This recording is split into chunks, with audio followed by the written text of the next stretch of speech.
Hi, let's go on with our airport design workshop, and today we will focus on the placement of Xref buildings.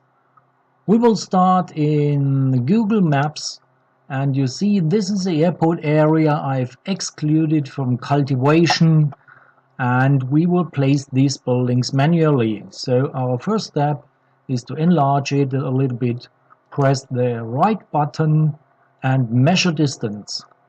Now we can use this to measure the distance of this hangar. It's about 33, 34 meters, and it's the size in the other direction is 38 meters.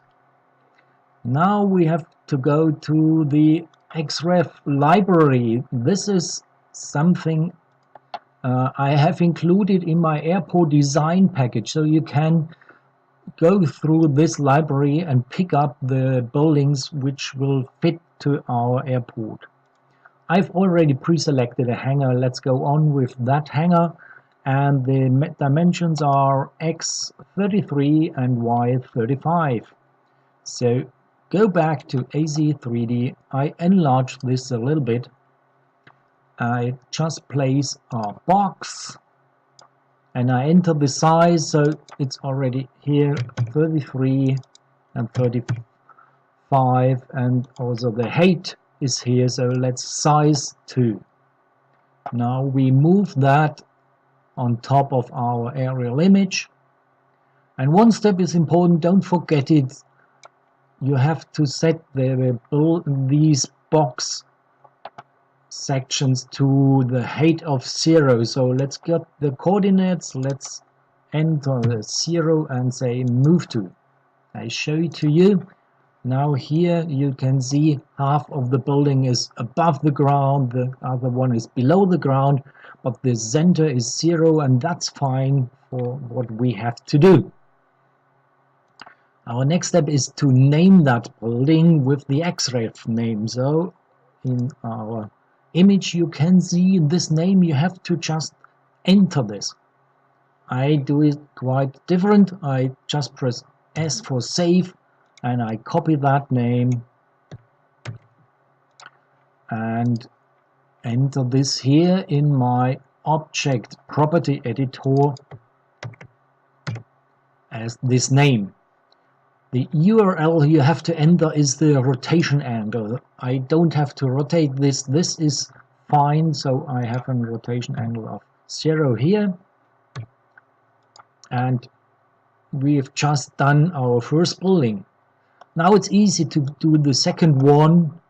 I go to Edit, Duplicate, just move that building along, place it as good as it fits to the other aerial image footprint, and that's it. You can see them here already in our view. Here are both the buildings, and what we can't do currently with the Xref library is to scale the data, so we have to find a building which fits to it. We cannot scale currently. But let's go on with that. Our next building will be this one here. So I go back to my Google Maps and measure this building. Here you can see that again. Press the right mouse button and measure distance. And I can see this building has a length of 108 meters and a width of 19 meters. So I will combine this building with several buildings from our library. I've selected this first, which has these X20, and let's say width is 45. Go to our AC3D and again a block, 20 and 45. I forgot the height. but this doesn't actually matter at all. 8 size to, and we move that building on top of this one, and again, as I said, set height to 0, and we have to do a slight rotation here. Let's test 1 degree. Y-axis. Okay.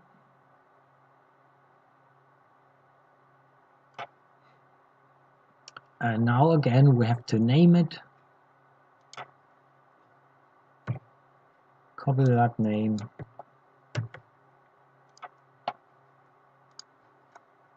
And enter the name here.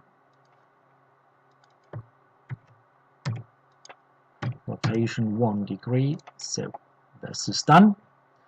The next buildings are smaller. I think they have 30 meters.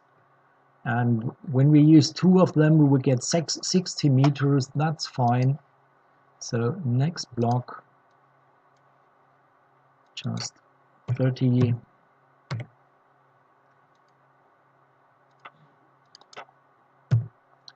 Move to 0, and you see that's all very similar. And you just put it here. And now we use again the name.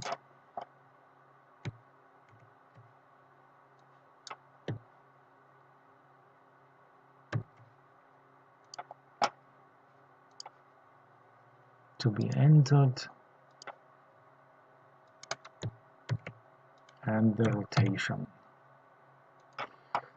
We've done this, and we can copy that with duplicate it, and now we have this building line, and that's fine already.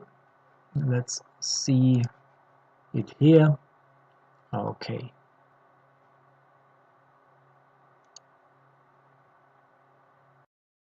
Don't forget, these are only placeholders. It could be just a small polygon without dimension. We use the dimension only for us to see how it fits to our image.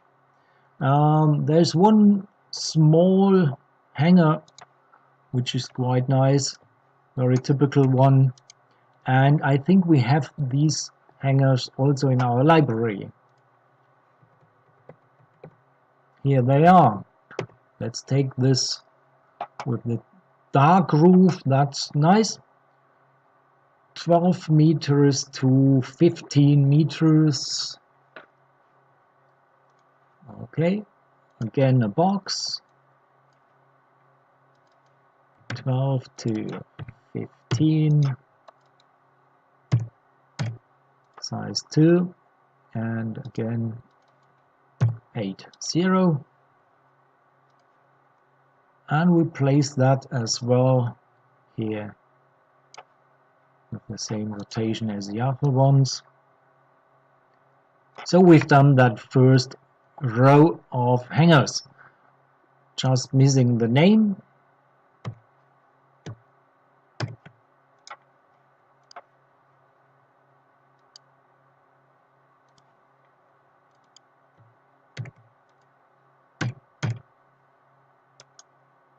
Okay, I want to show you another feature.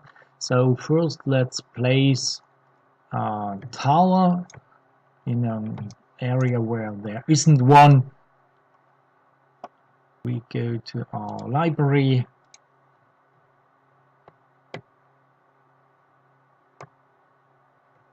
And select a small tower.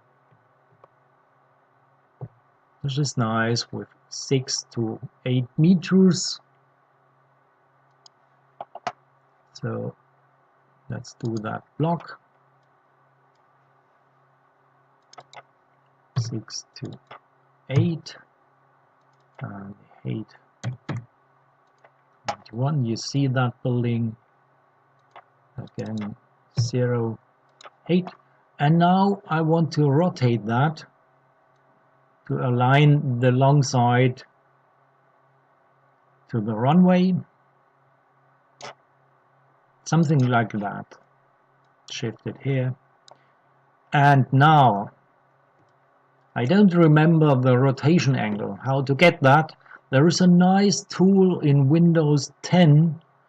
If you have that, you can switch from the task list. Windows Ink Workspace gives you this nice little sign, and you can go to this thing, and there is a ruler which allows you to rotate something like this and also move it. So if you don't have an angle, we can measure it later. Let's say 62 degrees. That's nice. Okay. Now all we have to do is to get the name,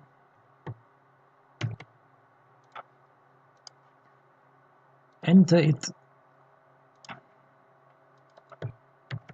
and enter my rotation angle, 62.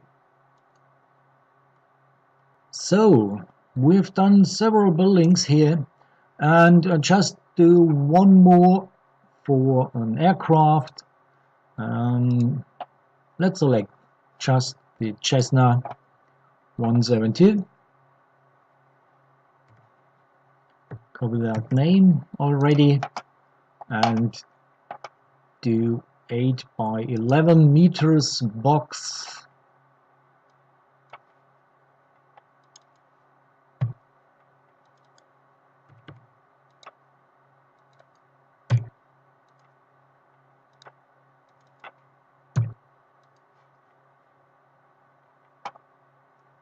Okay, here it is, and we enter the name.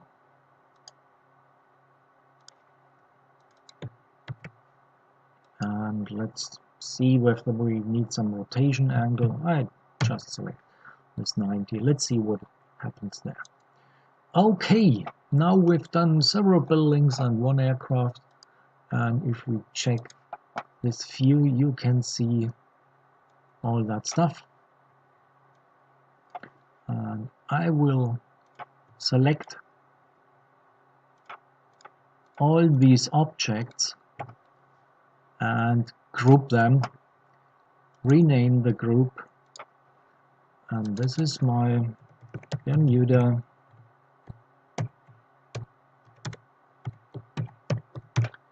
objects